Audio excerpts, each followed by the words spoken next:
नमस्कार, मी केतकी चितळे. बातमीच अशी धक्कादायक वाचून उठली आहे की काय बोलावं काही कळत नाहीये यावर.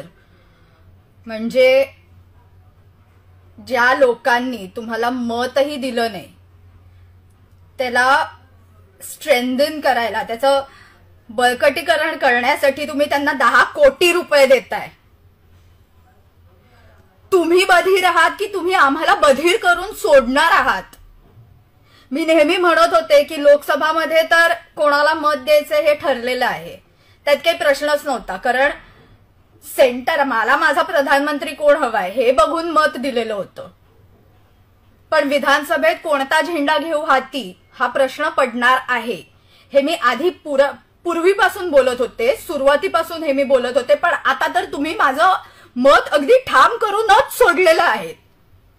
राष्ट्रामध्ये जिथे तिथे मोर्चे निघतायत की वक्फ बोर्डला खारिज करा, वक्फ बोर्डला खारिज करा, आणि तुम्ही वक्फ बोर्डला 10 कोटी रुपये सँक्शन करताय.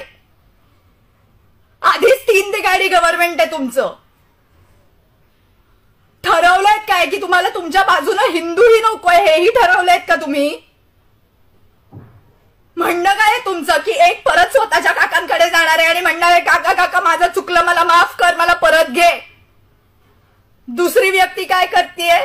3 चाकी सायकल चालवता येत नाहीये, डोक्यात हवा गेलेली आहे, म्हणून परत मी माझे 3 चाकी रिक्षा चालवायला निघतो असं म्हणणार आहे. आणि तिसऱ्याचं तर काय, रेझिग्नेशन ऍक्सेप्टच केलं जात नाहीये. माझा राजीनामा घ्या, माझा राजीनामा घ्या हे ऍक्सेप्ट केलं जात नाहीये. म्हणून ह्या पद्धतीने तुम्ही राजीनामा सोडा. तुम्ही दरिद्रीपणा करणार आहात का?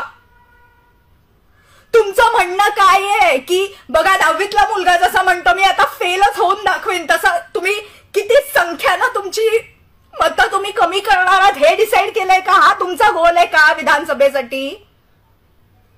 म्हणणं काय आहे तुमचं नेमकं? स्पष्ट क्लिअर कट सांगून टाका हे काय आहे. वक्फ बोर्डला आम्ही अपीस करण्यासाठी, त्यांच्या बळकटीकरणासाठी आम्ही पैसा देतोय म्हणजे काय आहे?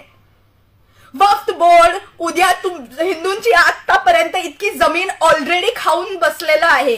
बरं, वक्फ बोर्ड तुमच्या घरी उद्या आला, म्हणाला की हे मी जे बघतायत त्यांना सांगतेय की आपल्याकडे आला वक्फ बोर्ड मधली माणसं आणि म्हणाली की ही जमीन आमची आहे, तुमची नाहीये, तर आपण बोंबा मारत रस्त्यावरती फिरू. कारण वक्फ बोर्डचा डिसिजन हा हायकोर्ट किंवा सुप्रीम कोर्ट मध्ये चालत नाही. धन्य हो त्या बॅकसीट ड्रायव्हर मातेचं व सोनियाजी गांधींचं, ज्यांनी वक्फ बोर्डला ही परमिशन दिलेली आहे की जे काय घडेल ते वक्फ बोर्डच्या म्हणजे त्यांची जी काय समिती आहे तिकडेच रिझल्ट आणि तिकडेच आर्ग्युमेंट ऐकली जाईल. आणि ह्याचमुळे हिंदूंचे अतिशय कितीतरी कोटी एकर जागा हडपल्यात यांनी की दुसरे हायेस्ट लँड ओनर्स आहेत वक्फ बोर्ड.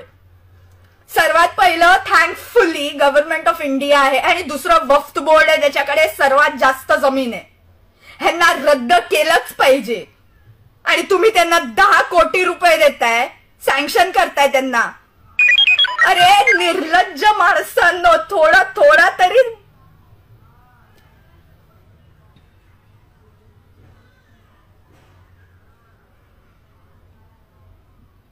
संघाला तोडलत, सनातनींना तोडताय.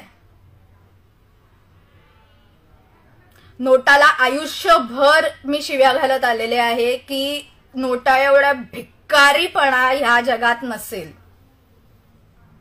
पण थँक्यू 3 तिघाडी सरकार, तुमच्यामुळे विधानसभेत नक्की नोटाचं बटन दाबेन. असंच जर चालत राहिलं ना तर बंगाल सारखी परिस्थिती महाराष्ट्रात यायला फार वेळ लागणार नाहीये. तिकडे दीदी बोलावतेच आहे बांगलादेशींना, इकडे तुम्ही रोहिंग्यांना जागा द्याल. ऑलरेडी मानखुर्द अख्खं बांगलादेशी मुसलमानांनी भरलेला आहेच, तुम्ही रोहिंग्यांनाही आणून आमच्या डोक्यावर बसवा. आता सगळीकडे देऊनच टाका ना, मुसलमान राष्ट्र म्हणून डिक्लेअर करूनच टाका ना एकदाच. कशाला तुम्ही का महाराष्ट्र छत्रपती शिवाजी महाराजांचा महाराष्ट्र कशाला बोंबा मारताय? खरं ते बोलून टाका ना. औरंगजेबाचा महाराष्ट्र तुम्हाला करून टाका. कशाला थांबलात? कोणाची वाट बघताय?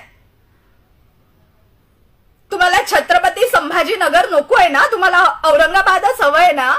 महाराष्ट्राचं नावच बदलून टाका ना. इतकी सोपी गोष्ट आहे.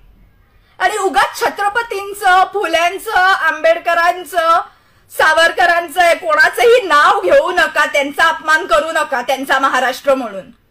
कारण तुम्ही जे काय कृत्य करताय ना ते ह्या लोकांनी केलेलं नाहीये. त्यांची नावं तोंडातूनही काढू नका यापुढे.